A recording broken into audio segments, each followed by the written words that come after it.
Ibrahim Beljan, 60 years old. Chitin Topchugli, 54 years old. Cengiz Songa, 47. Fahir Yildiz, 43. Cengiz Akuz, 42. Ali Haida, 39. Jevged Kilshar, 38. Nishtad Yildirim, 31. Furqan Dogan, 19. All of them Turkish citizens, apart from the last one, who had a dual Turkish-US nationality. We condemn the cold-blooded murder and killing of our colleagues, and we pray for their families at this sad time.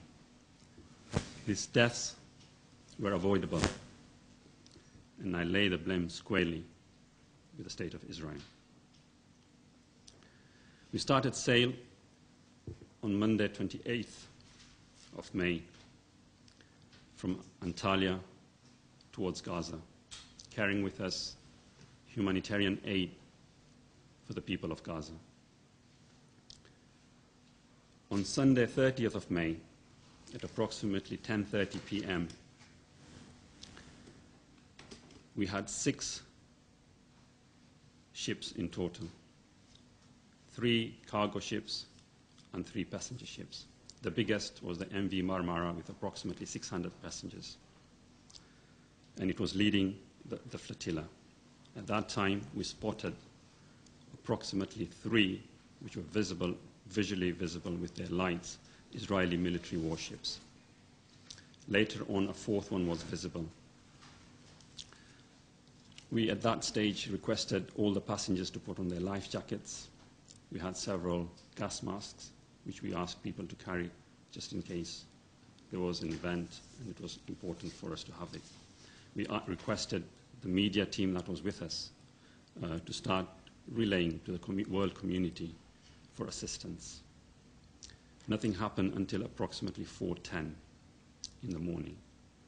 At 4:10 a.m., we started hearing something like 8 speedboats approaching the main MV Marmara. As they got nearer, they started firing first sound bombs, followed by tear gas and stun grenades. And as they were approaching more and more closer, people on the decks were panicking, running around. They started picking up whatever they could from the deck and throwing overboard, trying to repel the speedboats approaching more closer to the boat and getting the Israeli soldiers on our ship. The speedboats moved away slightly, and at this stage, the helicopter approached. When the helicopter approached, it started using immediately live ammunition. At no stage, either from the speedboats or from the helicopter, where we warned or a caution was given to us. At no stage at all. When the first victim fell, I did not actually see this, but the head of the flotilla raised the white flag, the very first victim. Despite that, the shooting continued.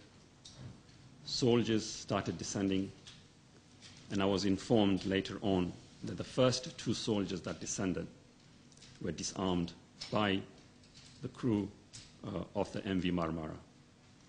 The gun was taken away from them, the handguns, bullets removed from the guns, and the 2 guns were given back to the Israeli soldiers, emphasizing to them that we were not looking for a conflict, we did not want any violence, and they should not use any violence against the civilians.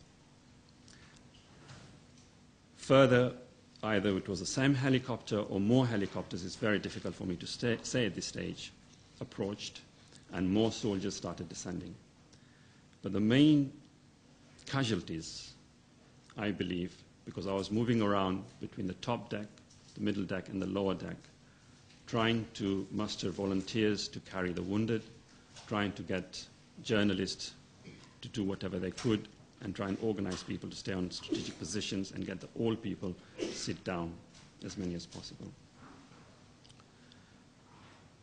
The shooting was more, the casualties and the injuries that were caused were mainly, I believe, from the shooting from the helicopter. Because the victims were coming not from just the top deck or at any one deck, but they were coming from the bottom, middle, and the top deck, meaning that whoever was shooting had an aerial view.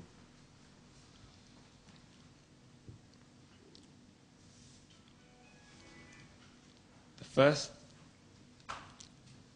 eyewitness death I witnessed myself was I was facing the cameras, hoping that the beam was still going through, and somebody fell approximately 2 feet in front of me and died, and he was shot on his back, at the back of his head. That man was not resisting. That man was not carrying anything with him. I ran down to get more help. I did not look up or sideways to see where the shot was fired from. I just ran down to bring some people to help me to carrying him down.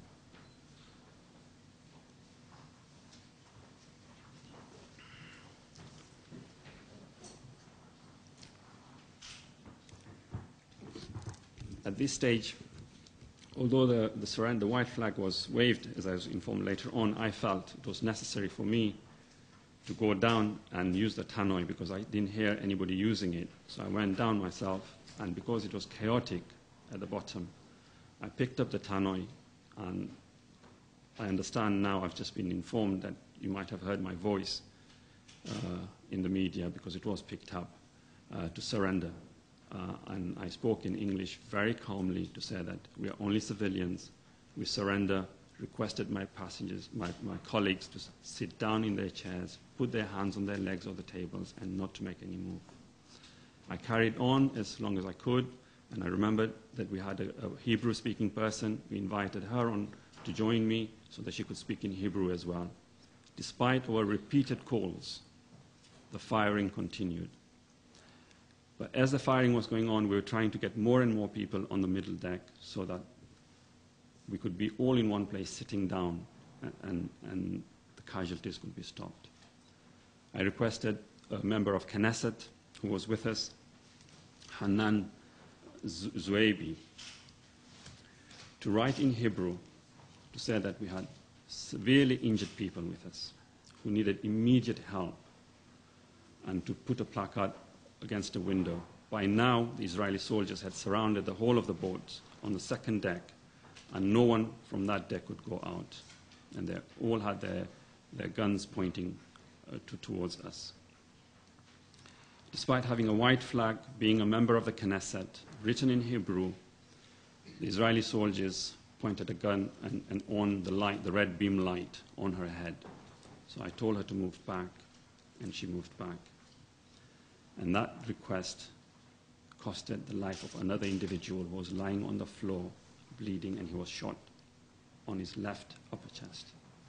And he died a few minutes later after that plea was made.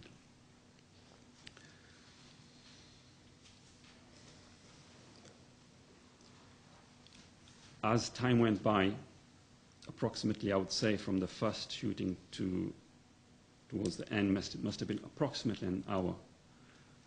We now can calculate that they shot one person every minute. One person was shot every minute. There were 9 fatalities, over 48 people with gunshot wounds, and 6 are unaccounted for.